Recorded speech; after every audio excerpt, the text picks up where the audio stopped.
Iran. Just the name alone sparks tension, conflicts, sanctions, nuclear threats, secret deals. But what if I told you, Iran's story isn't just political, it's prophetic? What if everything we're seeing today, every alliance, every headline has already been written in the pages of the Bible? Sounds outrageous, right?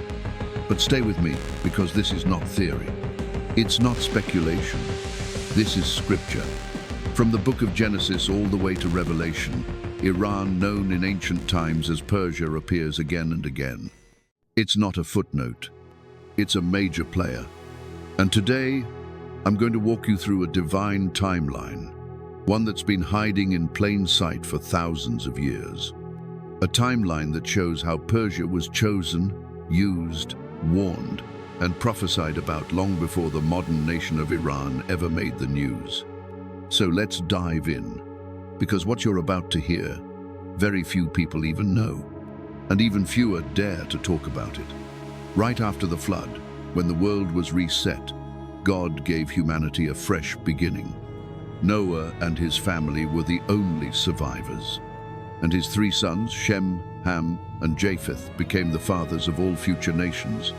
In Genesis chapter 10, we find what scholars call the Table of Nations, a map not of borders, but of bloodlines. And hidden in this divine genealogy are two names that would go on to shape Iran's destiny: Magi and Elam. Magi, son of Japheth, settled in the mountainous north. His descendants, the Medes, were tough, independent, and fiercely tribal. They didn't build golden cities. They built survival. From the rugged hills of what is now northern Iran, they grew strong not by wealth, but by resilience. Then there's Elam, son of Shem. Elam's people, the Elamites, settled the fertile southwest, near the Persian Gulf.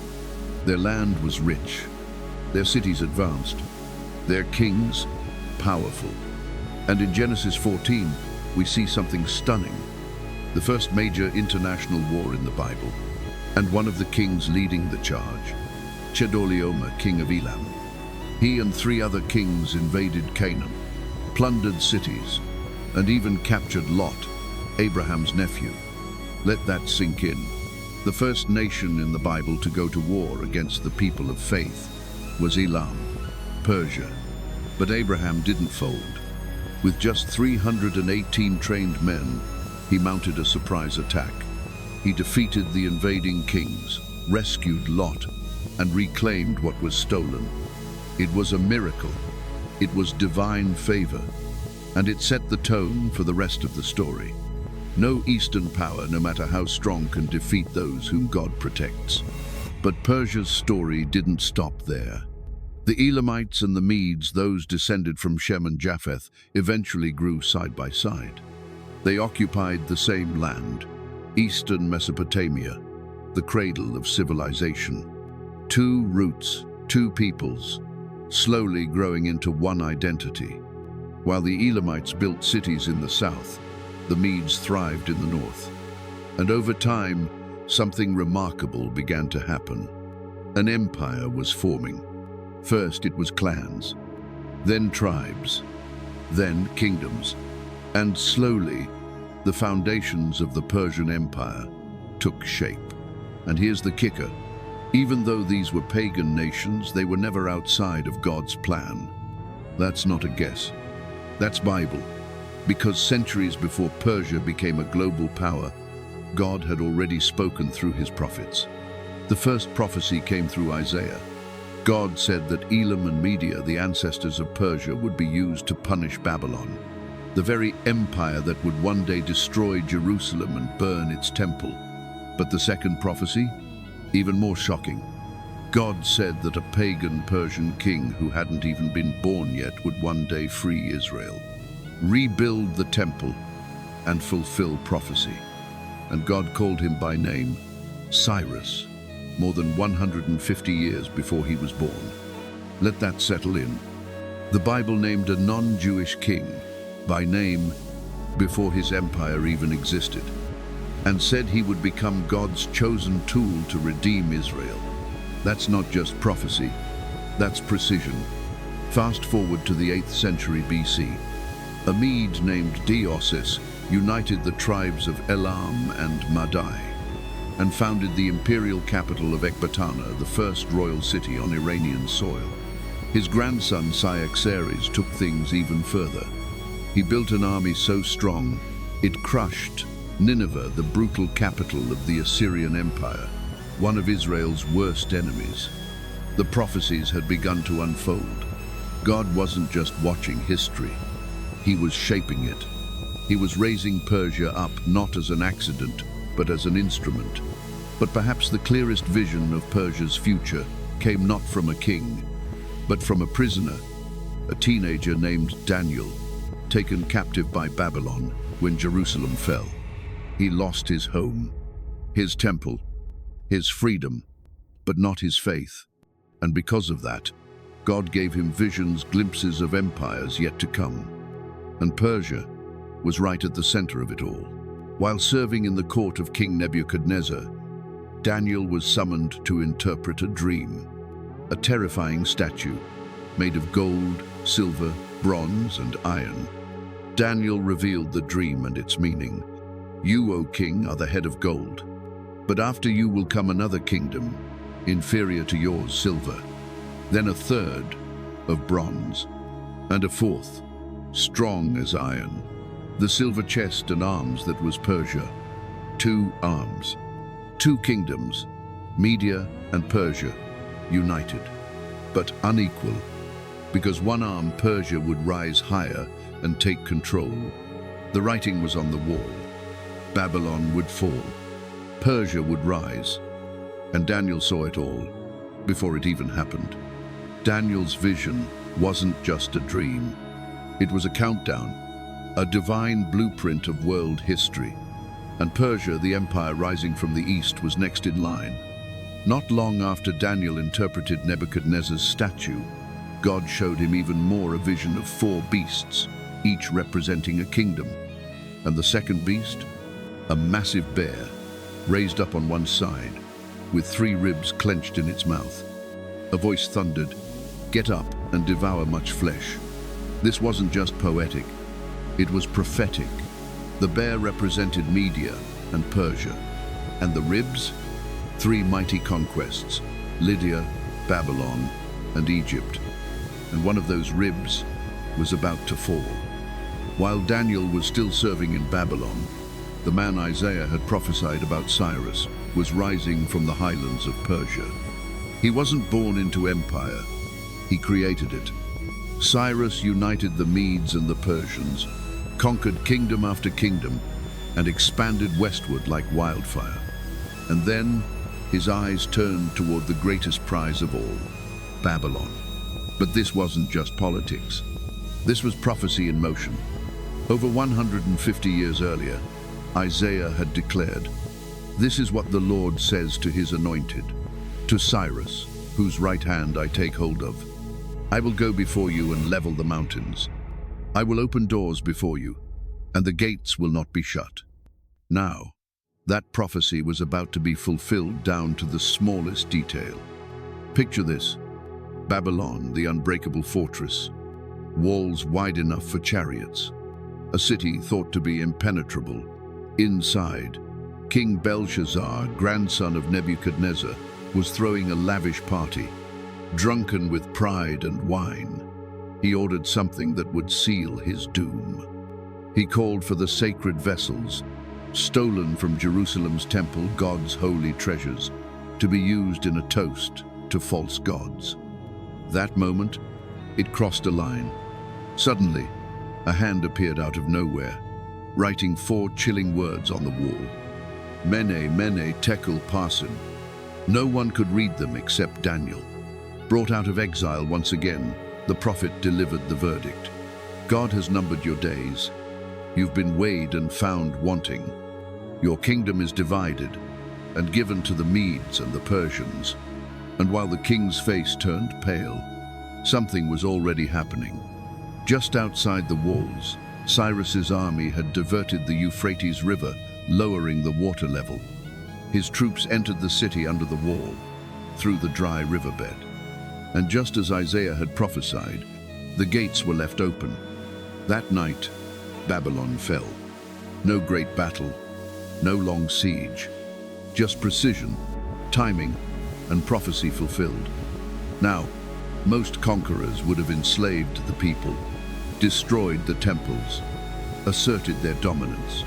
But Cyrus, he did something no pagan king had ever done. He issued a royal decree not only allowing the Jews to return home, but funding the rebuilding of their temple. Yes, you heard that right.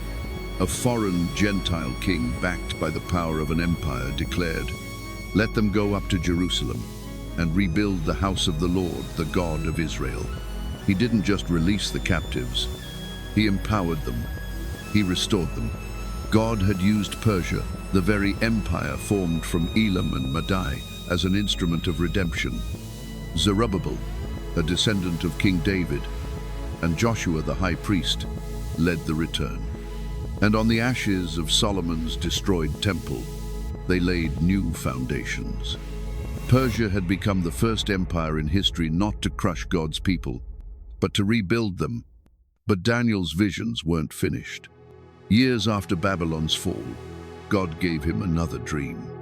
This time, Daniel stood on the banks of the Ulai River and saw a terrifying creature rise. A ram, with two horns, one taller than the other. The ram charged west, north, and south. Nothing could stop it. No beast could stand before it. Then an angel gave the explanation. The two-horned ram you saw represents the kings of Media and Persia. Again, the detail was stunning. Two horns, two nations. One taller Persia would dominate Media, charging in all directions Persia's aggressive expansion. Unstoppable for a time, none would resist her. It was a divine portrait of absolute power, and an ominous sign of what would come next. The first rib was Lydia, conquered by Cyrus. The second rib was Babylon, taken in a single night. But the third, it would take blood and fire.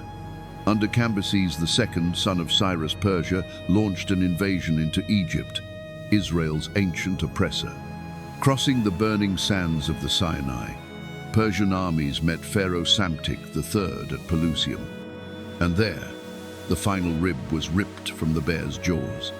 Egypt fell, and with it, all three ribs of the vision had been devoured. The bear had done its work.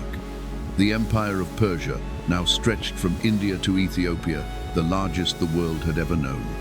And at the height of its glory, its throne stood in a city called Susa. At the height of its glory, the Persian Empire stretched across 3 continents, from the banks of the Indus to the edge of Ethiopia.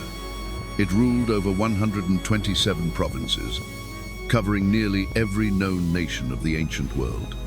And at the very heart of this vast dominion stood the city of Susa, modern-day Shush in southwestern Iran, once the seat of the Elamites, now transformed into the throne of the greatest empire on earth. But it's in this very city, under Persian rule, where one of the most unexpected and powerful miracles in the Bible unfolds. A miracle not worked by a prophet, not by an army, but by a woman, one whose identity had been hidden until the moment the world needed her most. Her name was Esther. It began with pride. King Ahasuerus, also known as Xerxes I, threw a banquet like no other. For 6 months, the empire's nobility feasted in his glory. Then, to outdo himself, he invited the people of Susa to a final 7-day celebration. During that final feast, emboldened by wine and ego, the king made a command. He ordered his queen, Vashti, to appear before the crowd to display her beauty before drunken men. But Vashti refused. She defied the most powerful man in the world. Humiliated, the king banished her. And then, his advisors suggested something radical, a search for a new queen, chosen from the most beautiful young women across the empire. Each candidate would undergo a full year of preparation before being presented to the king. Among them was a girl no one had expected, a Jew, an orphan named Hadassah, raised in secret by her cousin Mordecai, living quietly among the exiles in Susa.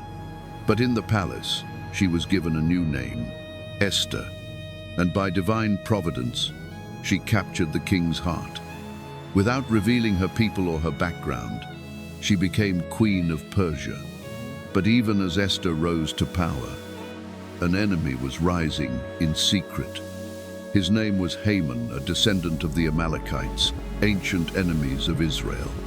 He wasn't just ambitious, he was venomous, and he had just been promoted to the highest position under the king. By royal decree, everyone was to bow before Haman.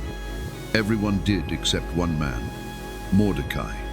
Mordecai's quiet refusal lit a fire of hatred in Haman's heart. But he didn't want revenge on just one man. He wanted genocide. Haman approached the king with a lie, whispering about a strange, scattered people in the land, a people who didn't obey the empire's laws, a threat to the throne.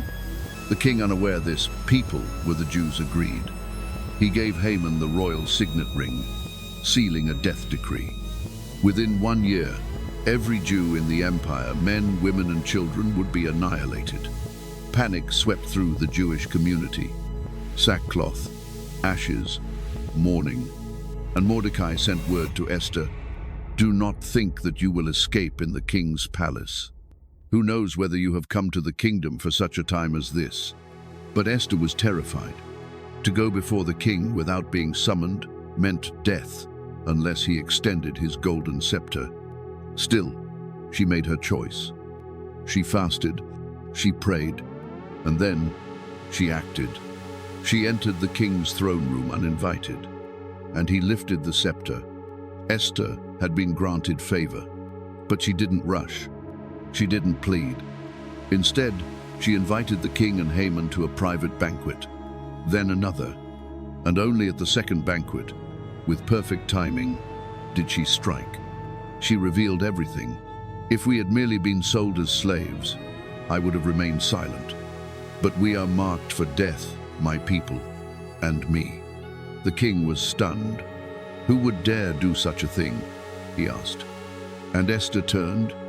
This wicked man, Haman. Haman fell to his knees, begging for his life. But it was too late. Ironically or divinely, he was executed on the very gallows he had built for Mordecai. But the danger wasn't over. The death decree had already been sealed with the king's ring. And in Persian law, no decree could be revoked. So Esther and Mordecai did something even bolder. They proposed a new decree, not to cancel the first one, but to empower the Jews to defend themselves. The king agreed. The decree was sent to every province. And when the day of slaughter arrived, the Jews fought back and triumphed. What was meant to be their end became their deliverance. The Persian Empire, once poised to destroy them, had become their shield, their fortress, their salvation. That day became a holy day, a festival, a reminder that even in exile, even under foreign kings, God had not forgotten his people. And every year since, Jews around the world remember it as Purim, the day when the hidden hand of God moved through a hidden queen to save a people destined for destruction. Esther's courage didn't just save lives, it reshaped prophecy, because once again, Persia was used by God not to oppress, but to deliver, not to curse, but to protect. After Esther, the Bible falls nearly silent about Persia. The spotlight shifts to Greece, and then to Rome. The stage changes. The empires rise and fall. But Persia, she doesn't disappear. She simply steps into the shadows, waiting. Because her role in the biblical story isn't finished yet. Centuries later, Persia would once again rise, not as an empire, but as a mystery, and her servants would cross deserts, following a star. Centuries passed. The glory of Persia faded into the background. Babylon was gone. Assyria was gone. Now, Rome ruled the world. But prophecy never sleeps. Though the empires changed, though the palaces crumbled, though the scrolls gathered dust, God's plan kept unfolding. And when the time had fully come, the Messiah, long foretold, was born in a tiny town called Bethlehem.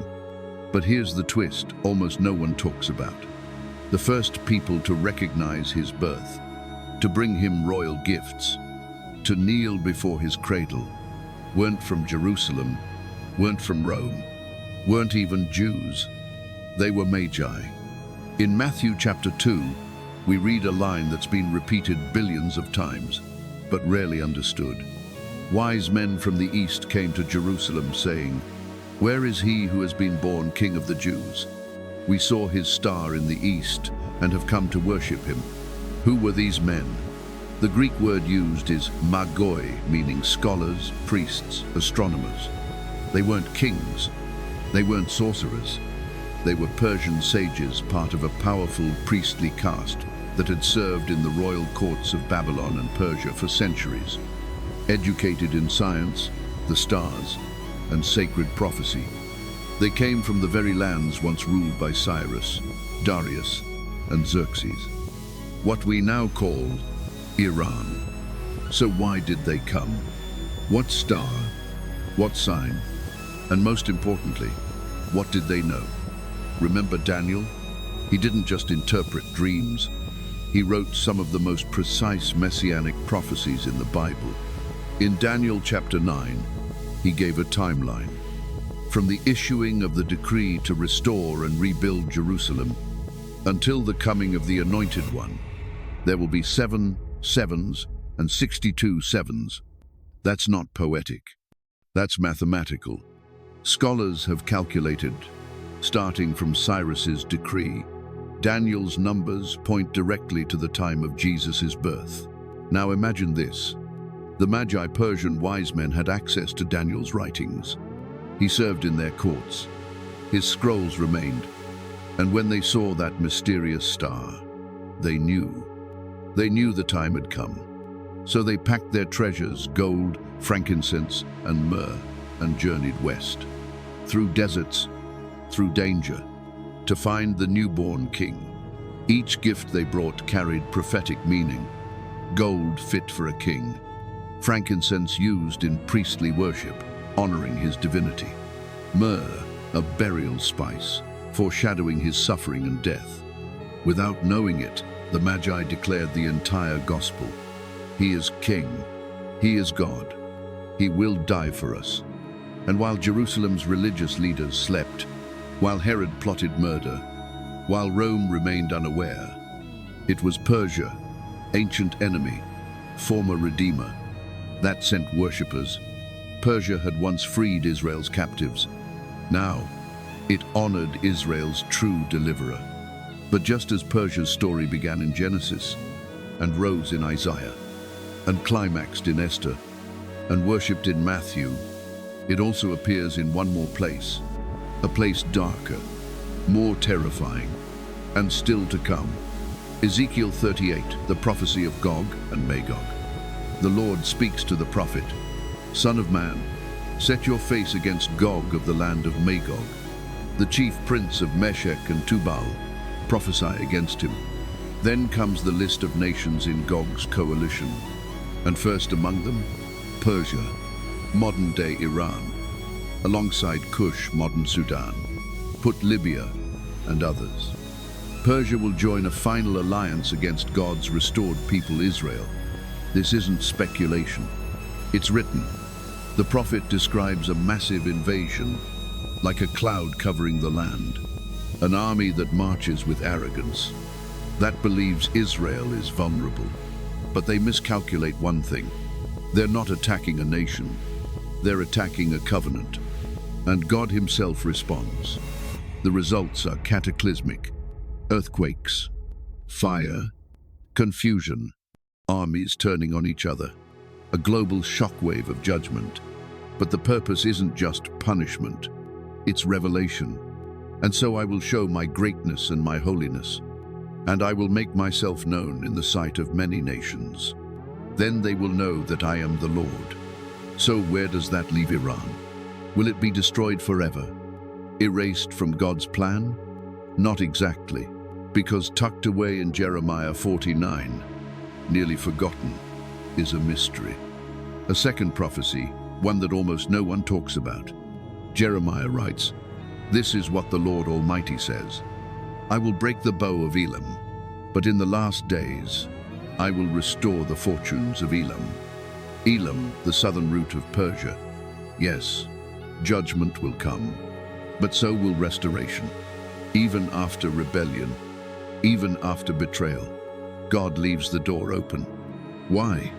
Because that's who He is, a God of justice and a God of mercy. Persia's destiny mirrors that of mankind, created in power, used for glory, fallen in rebellion, redeemed by grace. From Genesis to Revelation, from the flood to the final war, from Elam to Esther, from Babylon to Bethlehem, Iran has always been part of God's story. And now, as tensions rise, as alliances form, as headlines echo ancient prophecies, the question isn't just about Iran, it's about us. Where are we in this story? Do you see the signs? Do you believe Iran is fulfilling its prophetic role today? Do you think the land of the Magi, the empire that once honored Christ, could now stand against His people in the final days?